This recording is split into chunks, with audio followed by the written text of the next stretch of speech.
In early June 2011, Carnival Cruise Lines received a phone call that no cruise company ever wants to hear. The caller said there was a bomb aboard a ship heading toward Cozumel, Mexico. Not a missing suitcase. Not a drunk passenger. Not a medical emergency. A bomb. Somewhere on a cruise ship at sea. Within moments, the warning was no longer just a phone call. It became a security problem involving not one ship, but two. Two Carnival ships were reportedly notified. Each was carrying around 3,000 people. That means one call had the potential to affect nearly 6,000 passengers and crew. Families on vacation. Children walking through corridors. People eating breakfast. Passengers standing on open decks, looking out at the water, completely unaware that somewhere far away, someone had turned their holiday into a threat response. And the terrifying part was this. Nobody knew if it was real. A cruise ship is not a city street. If a threat is made on land, police can close a building, block a road, bring in bomb squads, evacuate people, and control the area. But at sea, everything changes. A cruise ship is a floating world. Thousands of people. Multiple decks. Private cabins. Baggage rooms. Public spaces. Restaurants. Theaters. Crew-only areas. And water on every side. If someone says there is a bomb on board, the question becomes immediate and brutal. Where is it? Who put it there? How long do they have? And what happens if they are wrong? No bomb was eventually found. But at the moment of the call, Carnival could not treat it like a joke. Because one false move at sea can become a disaster. Investigators began tracing the number. They looked at the phone. They looked at the cell tower. And within about one day, they found the person behind the warning. An unidentified Arkansas woman. At first, she reportedly denied making the call. But later, the motive came out. And it was not terrorism. It was not a cartel. It was not a political threat. According to the report, she was angry because the man she lived with had gone on the cruise with some of his stepchildren and left her behind. Before the phone call, the cruise should have been ordinary. A Carnival ship was heading toward Cozumel, one of the most familiar cruise destinations in the Caribbean region. For passengers, Cozumel means beaches, blue water, shore excursions, shopping streets, family photos, and the feeling that real life has been left somewhere behind. That is the promise of a cruise. You board the ship. You unpack your bags. You forget your problems for a few days. The ocean becomes part of the fantasy. The ship becomes a moving hotel. The schedule is handled for you. Meals are prepared. Rooms are cleaned. Announcements tell you where to go. You sleep while the ship moves through the water. But the same thing that makes cruising feel safe can also make a threat feel terrifying. Because once you are at sea, you cannot simply walk away. A cruise ship is built for comfort, but it is also sealed from the outside world. If panic begins on board, there are only so many exits. If danger is hidden somewhere in the ship, thousands of people are trapped inside the same floating structure. That is why a bomb threat at sea is different. Even if it turns out to be fake, it cannot be ignored. The call reportedly claimed that a bomb was aboard a ship traveling toward Cozumel. The public record does not reveal the exact words spoken. It does not tell us whether the caller named a specific vessel. It does not tell us whether she gave a location, a time, or a detailed warning. And that silence matters. Because if the threat was vague, Carnival had a serious problem. Which ship? Which deck? Which passenger? Which bag? Which cabin?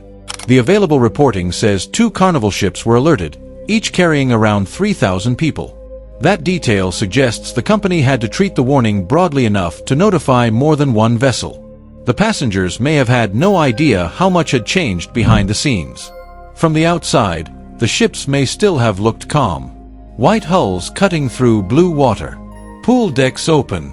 Families moving through the day. Music playing somewhere on board.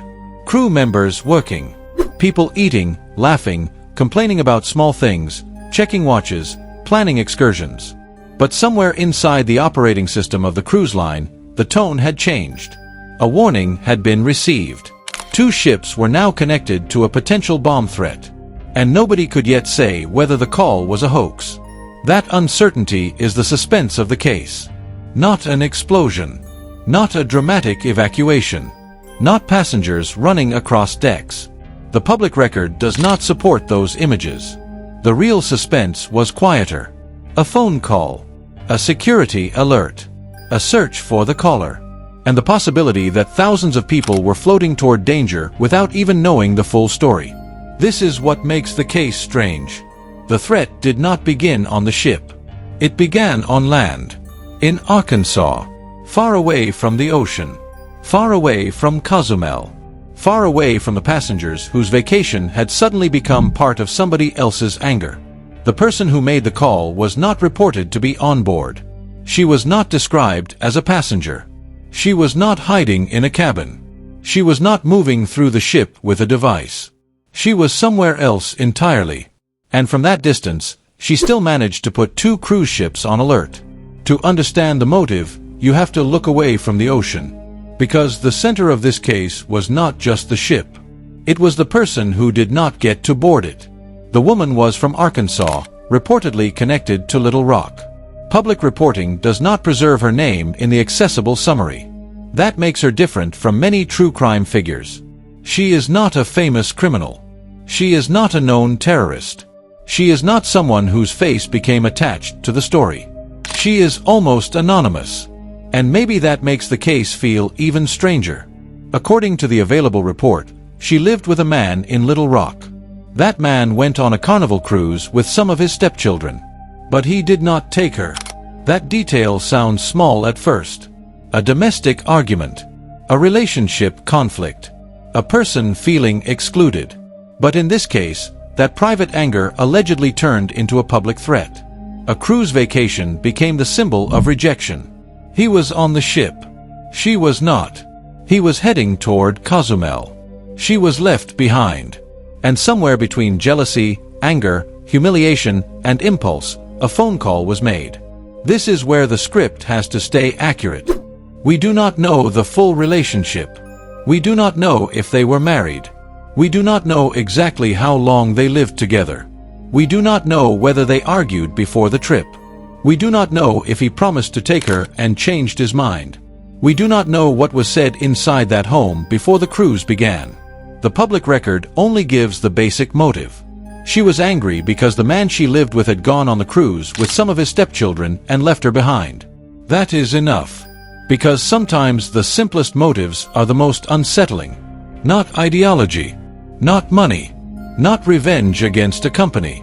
Just a person feeling abandoned and deciding to weaponize fear. A bomb threat is not a private message. It is not like sending an angry text.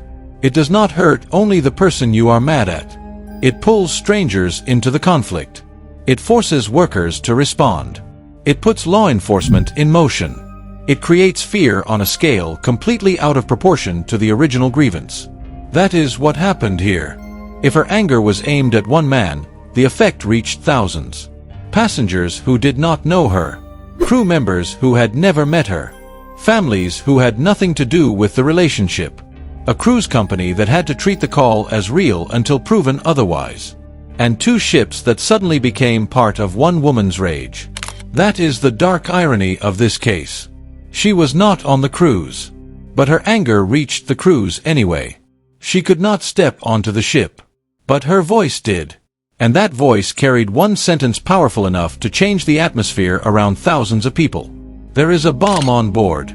When a bomb threat is made against a cruise ship, the company cannot start with disbelief. It has to start with possibility. Maybe it is fake. Maybe it is real. Maybe it is a prank. Maybe it is a warning. Maybe the caller is unstable. Maybe the caller knows something. That uncertainty is why the response matters. The available reporting says 2 ships were notified. It does not tell us the names of the vessels. It does not describe the captain's announcements. It does not confirm whether passengers were informed. It does not confirm whether cabins were searched, whether routes were delayed, or whether law enforcement boarded. Those details are missing. And because they are missing, they should not be invented. But even without them, the situation is easy to understand. A cruise line receives a bomb threat. A ship is heading toward Cozumel. The threat may not clearly identify the exact vessel. Two ships carrying about 3,000 people each are alerted. No bomb is found. That is the verified frame. Now imagine the operational pressure inside that frame. Somewhere, staff have to decide what to do with the information. How much should the ship be told? How much should passengers know? Would telling everyone create panic? Would saying nothing create danger? Should crew members quietly check suspicious areas? Should security review luggage? Should the itinerary continue? Should the ship communicate with authorities? Should the company assume it is a hoax? Or should it prepare for the worst? These questions are not confirmed procedures from the case. They are the natural problems created by a bomb threat at sea. And that is where suspense lives. Not in fake explosions. Not in invented bomb squads. But in the gap between warning and confirmation. For a period of time, nobody could be completely sure. If there was a real device, the ship was vulnerable. If there was no device, thousands of people were being pulled into a false alarm. And either way, the caller had already caused serious disruption. This was not a harmless phone call. False bomb threats are treated seriously because they force real responses. They consume emergency resources. They create potential panic. They interrupt transportation systems. They can cause financial cost, operational risk, and public fear. At sea, the emotional impact becomes heavier. Because the passengers are not just in a building. They are on a ship. The ocean turns the threat into a closed-room mystery. If danger exists, it is somewhere inside the same vessel as everyone else. That is what the caller exploited. Whether she understood the full consequences or not, her words entered a system where safety depends on trust. Cruise passengers trust that the ship is secure. Crew trust that threats will be handled. Companies trust that warnings are not made casually. One angry phone call broke that trust. And while the ships were being notified, investigators began working from the other side. The question shifted from, "Is there a bomb?" to, "Who made the call?" Because if they could find the caller, they could find the truth. The investigation did not require a long manhunt. It did not take months. It did not need an undercover operation at sea. According to the available report, investigators traced the caller within about 1 day. That fast turnaround is one of the strongest parts of the story. The caller may have thought the phone call would disappear into the system. A voice on the line. A warning made from a distance. A threat aimed at a ship far away. But modern phone records create trails. Investigators obtained the phone number used for the call. They also identified the cell phone tower that carried it. With those details, they were able to connect the threat back to the Arkansas woman. This is the procedural payoff. The ship was at sea. The threat was vague. The caller was on land. But the phone betrayed the distance. Every call has a route. Every mobile phone touches a tower. And in this case, that tower helped turn an anonymous threat into a real suspect. Within approximately 1 day, investigators located her. At first, she reportedly denied making the threat. That denial matters because it creates a second layer of suspense. If she denied it, investigators had to compare her words against the technical evidence. The phone number, the tower, the timeline, the connection between her and the man on the cruise. And eventually, according to reporting, the explanation emerged. She had made the call because she was angry. The man she lived with had taken the cruise without her. He had gone with some of his stepchildren. And she had been left behind. That was the moment the case changed shape. Until then, the story could have been anything. A real threat. A terrorist warning. A passenger dispute. A hoax from a stranger. A targeted attack against Carnival. But the motive revealed something smaller and more bizarre. A domestic anger had been inflated into a maritime security emergency. One person felt excluded. 2 ships were alerted. Nearly 6,000 people were potentially affected. And no bomb was found. This is the twist the episode should build toward. Do not reveal the jealousy motive too early. Let the audience first feel the scale. 2 ships. Thousands of passengers.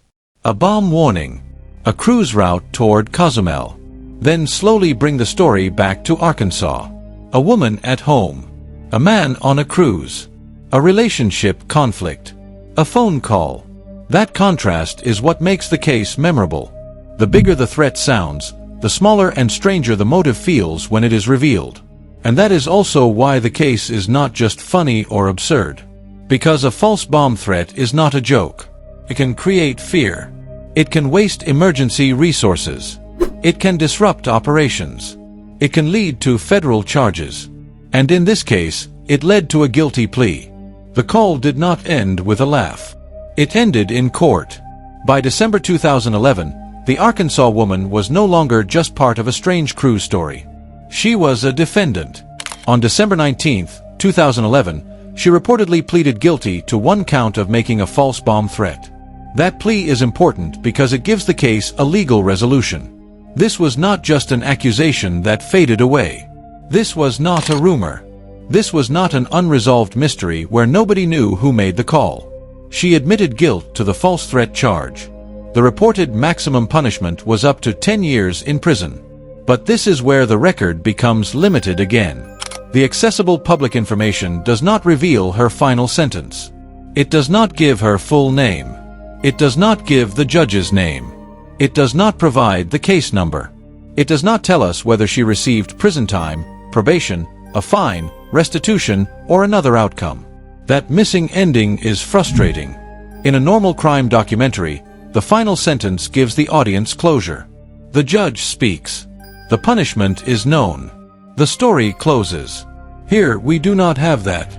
We have the guilty plea. We have the maximum possible penalty. But the actual sentence remains unavailable in the accessible public record. That means the script should not say she received 10 years. 10 years was the reported maximum exposure, not the confirmed sentence. This is an important legal distinction. A maximum sentence is the ceiling. It is not the punishment actually imposed. So the accurate line is, she faced up to 10 years in prison, but the final sentence could not be located in the available public record. That may feel less dramatic than a hard sentence, but it is more credible. And credibility matters for Nautical Noir. The darkness in this case does not come from a long prison term. It comes from the scale of the overreaction. A man went on a cruise without her. A phone call was made. 2 ships were notified. No bomb was found. A woman was traced within a day. She initially denied it. Then she pleaded guilty. And somewhere after that, the public record goes quiet. That silence becomes part of the ending. Because the case itself was loud for a moment. A bomb threat at sea. Thousands of passengers. Carnival ships on alert. Then, after the guilty plea, it almost disappears. No famous defendant. No widely remembered courtroom drama. No known ship names. No preserved passenger testimony. Just a strange case buried inside cruise incident records. That is why this is not a 25-minute flagship mystery like a murder at sea. It is sharper as a suspenseful short documentary. A bizarre maritime crime where the hook is instantly understandable, the stakes are huge, and the final twist is almost unbelievable. He went on a cruise without her. So she called in a bomb threat. For most of the story, the audience is waiting for the bomb. Where was it hidden? Was it in a suitcase? Was it in a cabin? Was it on the wrong ship? Were 2 ships alerted because the caller knew something specific? Was there a passenger involved? Was someone on board trying to create panic? But the twist is that the bomb never appears. No explosive device was found. No accomplice was identified. No failed bombing plot was uncovered in the available record. The terrifying threat that reached 2 ships came back to something far more ordinary. Someone got left behind. That is the part that makes the story so strange. A massive security concern grew out of a private emotional wound. A personal conflict became a public emergency. A relationship argument reached out across the ocean and touched thousands of people. This is not to make the case sound harmless. It was not harmless.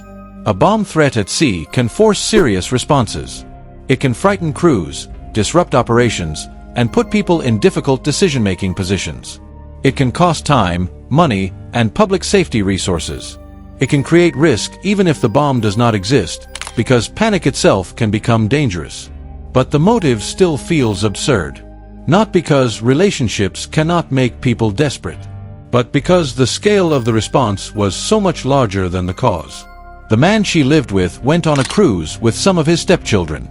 She was not taken, and according to the report, anger over that decision became the reason for the call. That is the final reveal the episode should save. Start with the threat, then the ships, then the passengers, then the investigation, then the phone trace, then the denial, then the motive. Only near the end should the audience learn. This was not about a bomb. It was about being left behind. And that phrase should become the emotional center of the thumbnail and ending. He left her behind. Because it is simple, clickable, and accurate. The viewer sees the title and wonders, what did she do? Then the story answers. She called Carnival and said there was a bomb on board. In the end, the ships kept sailing. The passengers continued their lives. Cozumel remained a destination. Carnival remained a cruise line. And the bomb that had triggered the alert was never found. Because according to the available record, there was no bomb. There was only a phone call, a number, a cell tower, an Arkansas woman, a man who went on a cruise without her, and a decision that turned private anger into public fear. That is the strange darkness of this case. It does not look like a classic maritime crime. No one vanished overboard. No body was recovered from the water. No smuggling ring was found inside the cabins. No pirate attack happened at sea. Instead, the danger came from land. From a person who was not even on board. One voice reached across distance and forced two floating worlds to respond. For the passengers, the cruise may have become just another story they told later, if they ever even knew the full truth. For investigators, it became a quick trail of phone data. For the woman, it became a federal criminal case and a guilty plea. But the public record leaves some doors closed. Her name is not preserved in the accessible summary. The ship names are not available. The final sentence has not been located. We do not know what happened to the relationship. We do not know what the man on the cruise thought when he learned why the threat had been made. And we do not know whether the woman understood, in that moment, how many strangers her anger could reach. That is the noir part. Not the bomb. The absence of one. A threat powerful enough to alert two ships. A motive small enough to fit inside one sentence. He went without her. So she made the call. And somewhere between Arkansas and Cozumel, nearly 6,000 people became part of a story that began with jealousy and ended with silence.